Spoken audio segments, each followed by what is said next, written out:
Lots of names have left Boston College football, but the biggest has to be dynamic wide receiver Lewis Bond.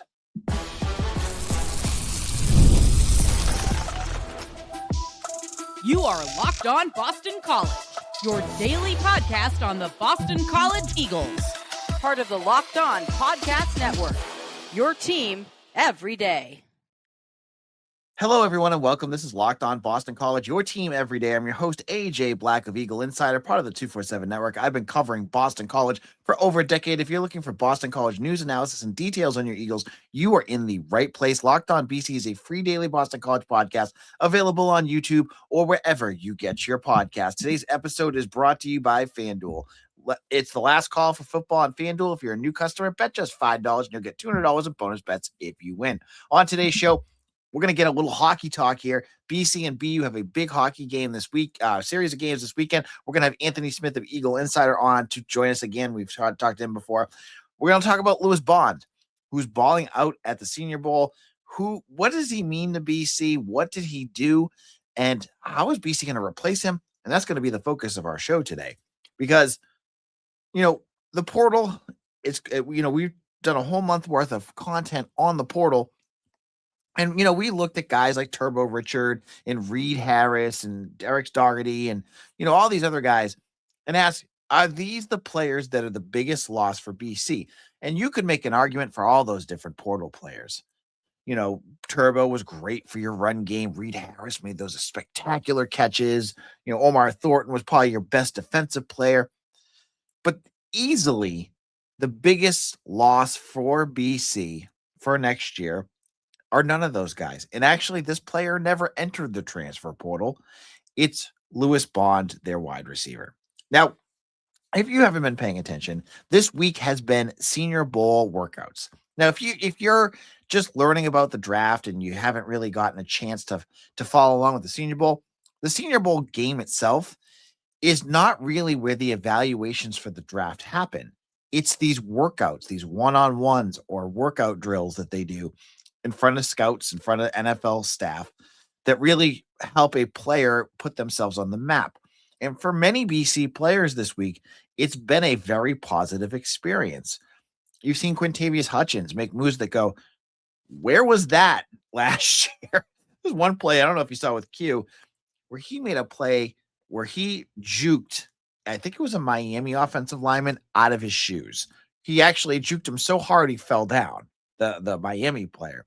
It was crazy, but he's having a good set of practices. Logan Taylor has shown a really good anchor on the offensive line, and he's doing well. But the player that has, again, consistently played the best has been wide receiver Lewis Bond. Now, if you follow along with me on Twitter at AJBlack247, I've retweeted a couple of these plays. And honestly, there's tons of one-on-ones and things like that on the NFL Network. And Mitch Wolf will be breaking down much more on on my site and probably on the podcast too. The biggest plays, though, that have been coming up have been from Lewis Bond.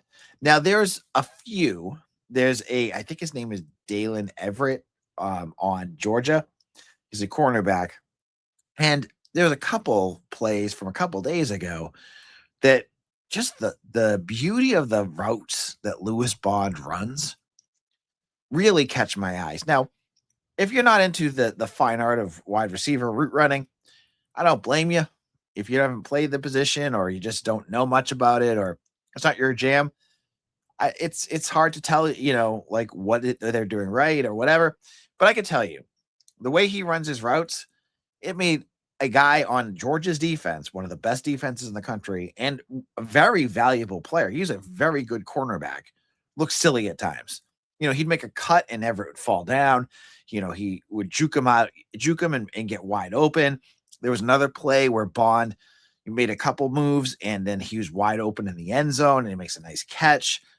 Like, it's just over and over and over again, to the point where I have to own up to something here. When I'm wrong, I'm wrong.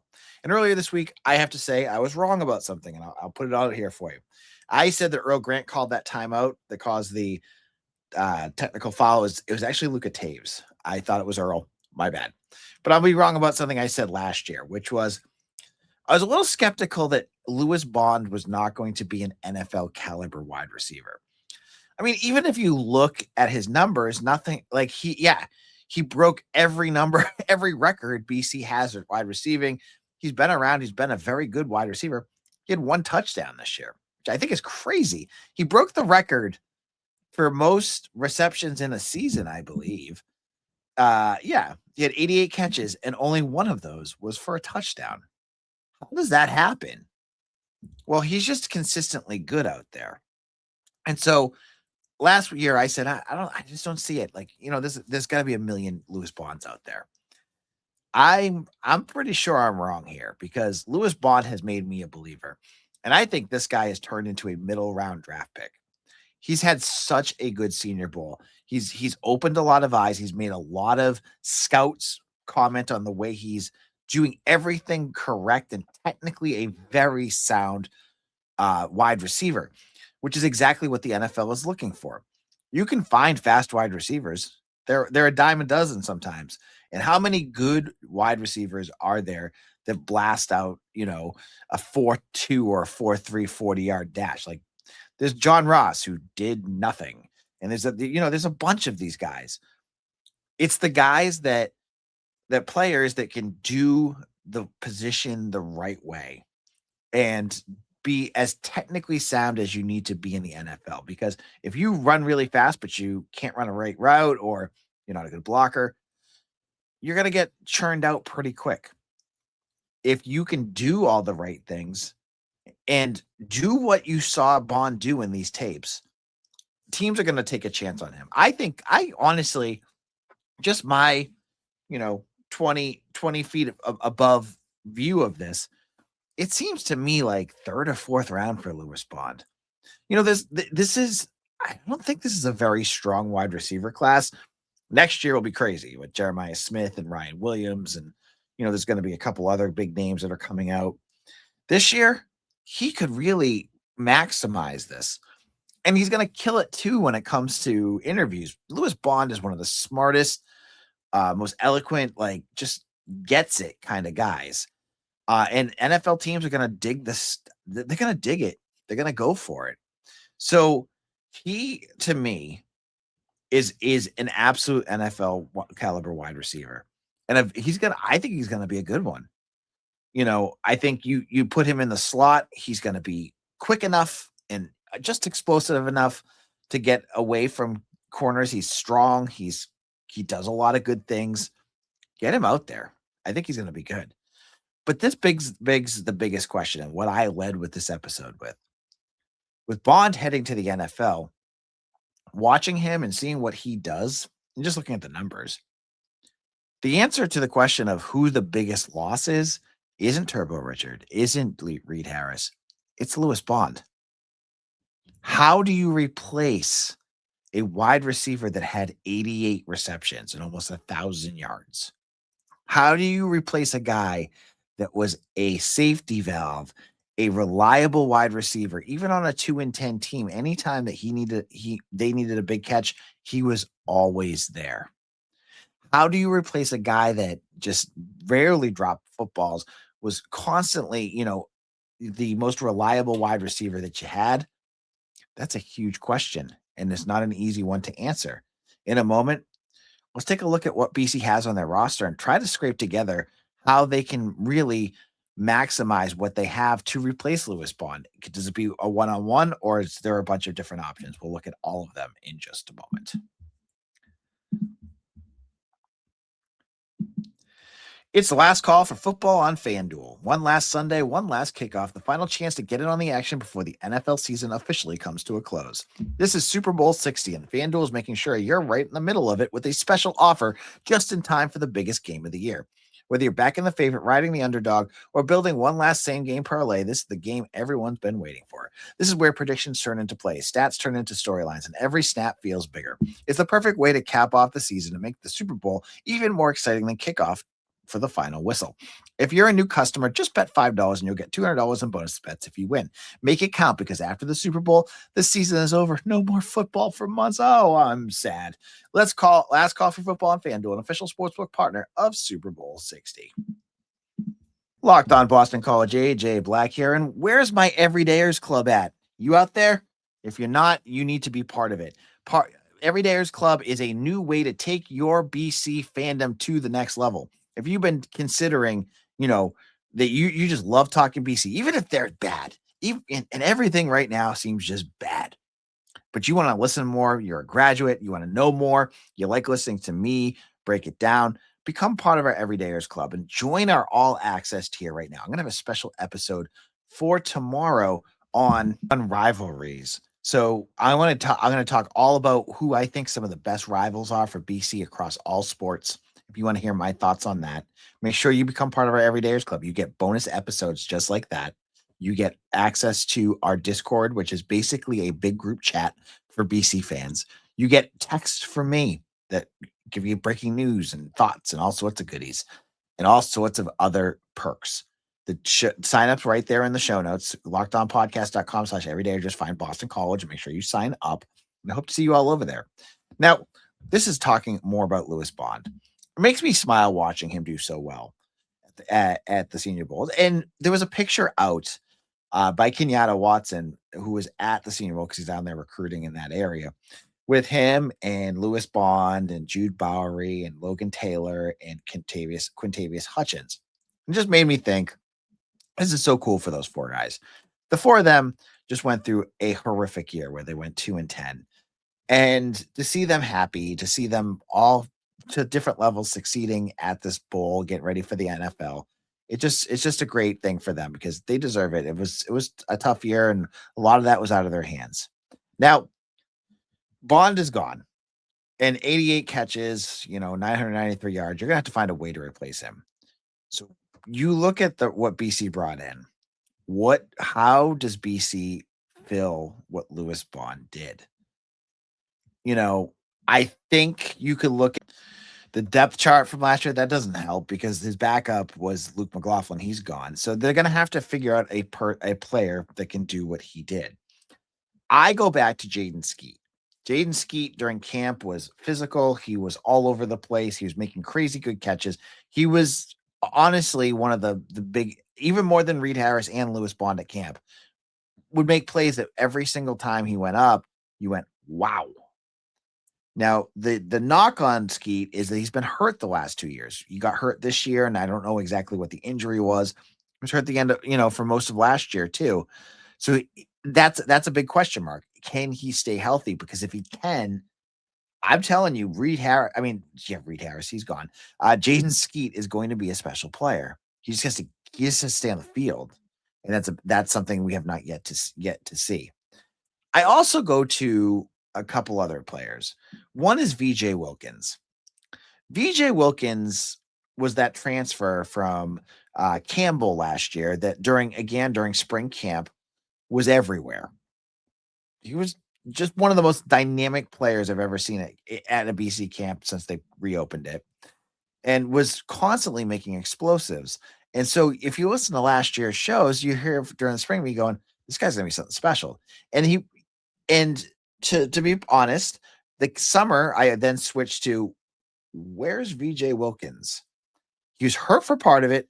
He definitely was sitting out different parts of camp. I don't know if it was because of injuries or whatnot, but you didn't see a whole lot of VJ Wilkins. It was for a whole summer session. He was like 20% at some of those practices. Never did much. But then he resorted back to being a home run threat in those first two games. I think it was the Michigan State game and the Fordham game that he had like back-to-back 50-yard catches, and then he was gone. Like, he just completely disappeared. And he would play like 2 snaps a game, and then he was, just not really utilized at all. And I got to be frank, when the portal opened, the way they used him, I was like, this is going to be just like Jaden McGowan all over again. He's going to enter the portal and leave. So he didn't, and he's back. So clearly he has some, he and Bill O'Brien have some sort of vision in his future that uses him more. I believe this is the last year of eligibility. He might have another one after this, but this will be a chance for him. Can he go out there? And he's got the speed and quickness that you wanted out of Lewis Bond. I don't know about the physicality that Lewis had. Lewis was always, able to engage and block on runs. You kept him out there all game long. Like if you look at the snap counts, Lewis was out there constantly. Can VJ do that? I'm not sure. The other name that I look at is someone from UNC, Javarius Green. This is the one that I'm interested to see. Maybe he steps into this role. And Green has the quickness that Bond has. He's a little bit bigger than VJ Wilkins. He has established himself. He had 15 catches last year. He's going to be a sophomore, but he's been on a college campus for 2 years already. He interests me. I wonder if maybe he's going to be the one that fills that extra. I think Bond was the X receiver. I think he could see him filling that in. Like Reed Swanson, I don't see that. I mean, Landon Wright, maybe. You got guys like Jonathan Montague coming back, and then there's Dawson Pugh, but Dawson Pugh was not the same kind. I mean, they could always move him around, but he was more the was it the Z receiver, I think, that Reed Harris was. You'll see, I mean, they could move a whole bunch of guys, but to me, honestly, I think it's gonna probably be Javarius Green. But the big question is, like, Green looks good. Like, if you ever watch his film, it's pretty impressive. And the big question is, if you do what Bond did, you need him on the field a lot, right? That's going to be a big increase in the amount of snaps, the amount of punishment he's going to take, and the amount of expectations that Green's going to take from, being more of a complementary wide receiver lower on the depth chart for UNC to this role where you need to be all over the place. It's going to be an interesting spot and an interesting predicament for him. Can he do it? Again, just like every other position, I don't know. We're going to be watching a camp and getting ready for the season. And it's just like, so, when you bring in 27 guys, there's going to be a lot of, and some of them you just haven't got to see play together or the cohesion they have with the guys that are already here. It's hard to say, can they do it or they can't do it? Because for every time that they can do it, and you get a guy in here like, Kai Robichaux, who looks pretty good at different times, you get a Jerron Bradley or a Jaden McGowan who just disappear. It happens. It's the way it works, right? So honestly, I don't expect any of these wide receivers to be the amount of to play the amount of snaps Bond did right off the bat. I think they'll all get a chance and they'll figure out who is the most reliable target for Mason McKenzie. It's just going to be, a couple games in, you'll have to figure out who is going to be the primary slot wide receiver that Lewis Bond was. So that's my thoughts on that. There'll be more practices. We're going to have, again, Mitch Wolf dive in and look at how this impacts his draft stock, his player comps, and we'll have all that good fun stuff. So I think you'll enjoy the content that comes out of the Senior Bowl. Now, in our final segment, you guys have asked, and it's taken a good matchup with BU to get it. Anthony Smith is going to join us to talk about BC hockey and BU, who play 2 games this weekend. We're going to preview it and talk a little bit more BC hockey with Anthony Smith. We'll be back in just a moment. This is Maz's moving the game forward for those who show that there's more to score than what's on the screen. For me, for basketball at this point, Fred Payne is him. He has been the man for BC basketball the last couple of weeks. Even when they lose a game to like Notre Dame, those last 2 wins against Syracuse and Pitt, Fred Payne put that team on his shoulders, made shot after shot, became the scorer BC needed, and just really showcased how good he can be. These remind us of what it takes to raise the bar. It's the extra work off the court, dialing in every detail, giving it that extra fire, the grit, and I never quit. We put the same passion in every model. Highlights make the reel. What it took to get there makes it count. There's more to Mazda because there's more to you.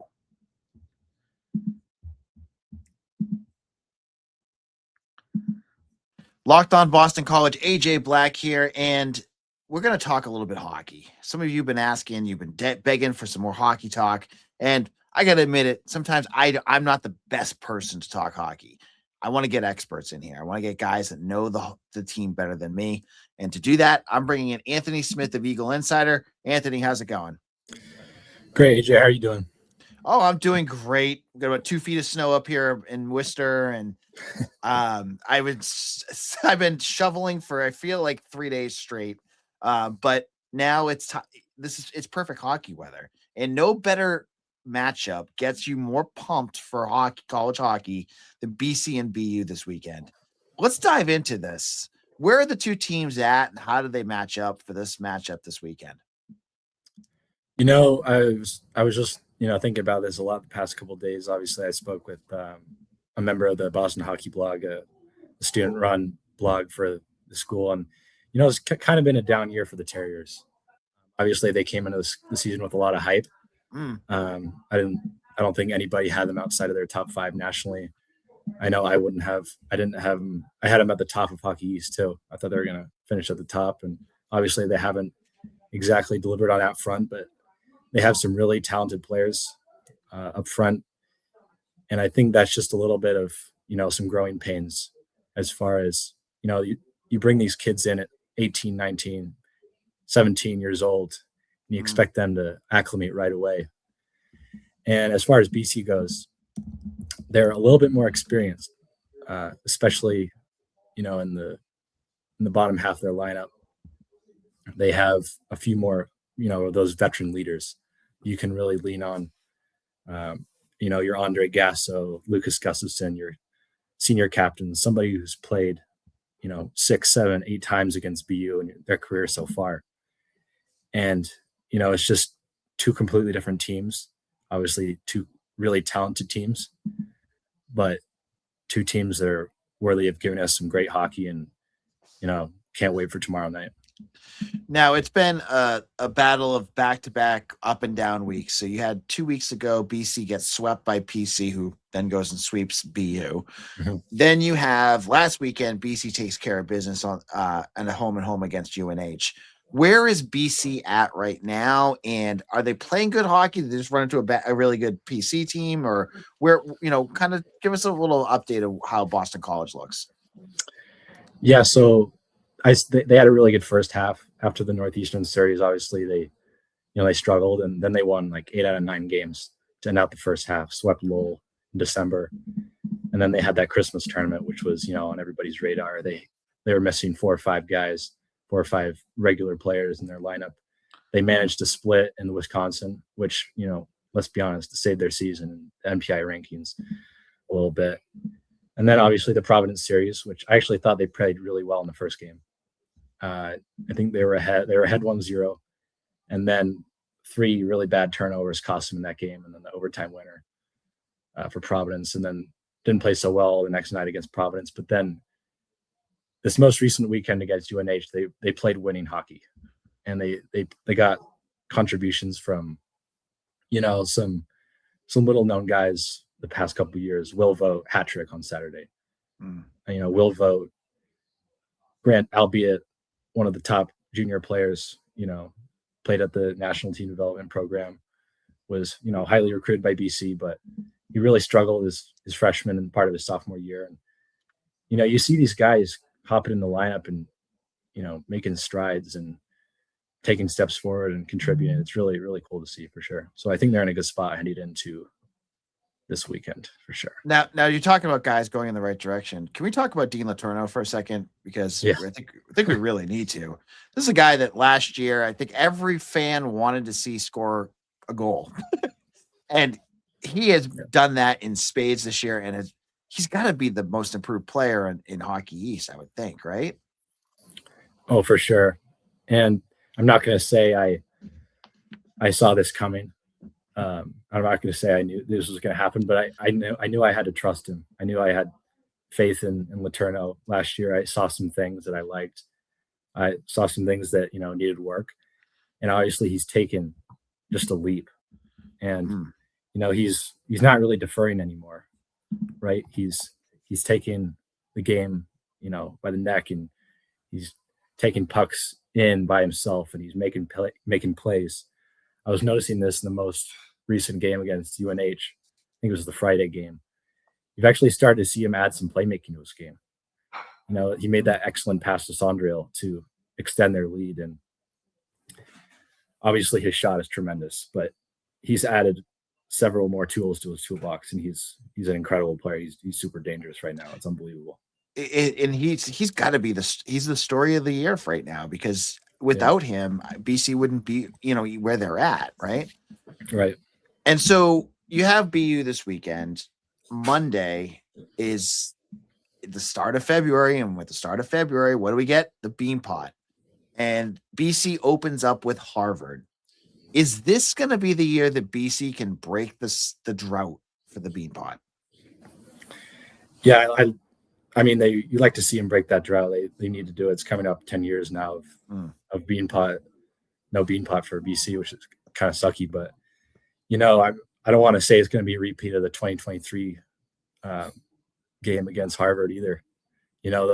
Harvard was really, really talented, really talented in 2023, and they're really talented again this year. They're up there in NPI, which is obviously the rankings that determines seeding for the national tournament. So regardless of the Beanpot, it's a huge game for BC from zooming out, right? Looking at the season as a whole. So it's going to be huge, if not just as important as tomorrow's game against BU. Harvard's really talented. I'm not too familiar with their system. I need to ask some folks about that. They have a tremendous coach, but they have some great leaders on that team, and it's going to be another barn burner for sure in the Beanpot. In terms of getting to the NCAA tournament, is this weekend basically a sweep or bust? Like do they need to sweep Harvard and BU? Well, you'd like to see them get 1 out of 2. Right. If we're looking at it from MPI, Harvard's technically a bigger game. So if they lose to BU tomorrow and they beat Harvard, it's actually fairly decent for them. You like to see them win both, but obviously they want to win both. They can win both. If they lose to BU, it's not a tremendous hit on the NPI. I think BU is around 22 right now. BC's at 14, so it's kind of gonna be chalk if they lose that game. But obviously, if they win both, tremendous steps forward. It's going to solidify their position. So, folks, if you have not been catching BC hockey, this is the perfect weekend to jump back in. You got a game against the Terriers in the Beanpot. This is where you want to be. All right, Anthony Smith from Eagle Insider. Where can people find your work?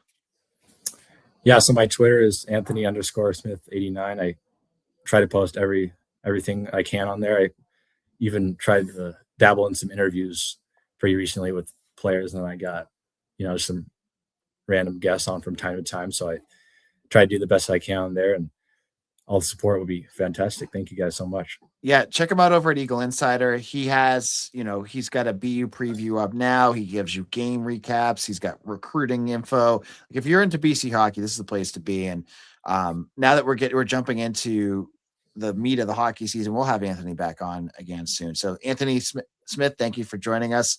Follow me on Twitter at AJBlack247, also over at Eagle Insider. I'll be back again on Monday, probably with Mitch Wolf, to talk about the Senior Bowl with Lewis Bond, Jude Bowery, Logan Taylor, and Contavious Hutchins. We'll get the details and player comps and draft spots and all that good stuff. You don't want to miss that. And we'll see you all again soon for another episode of Locked On Boston College, your team every day.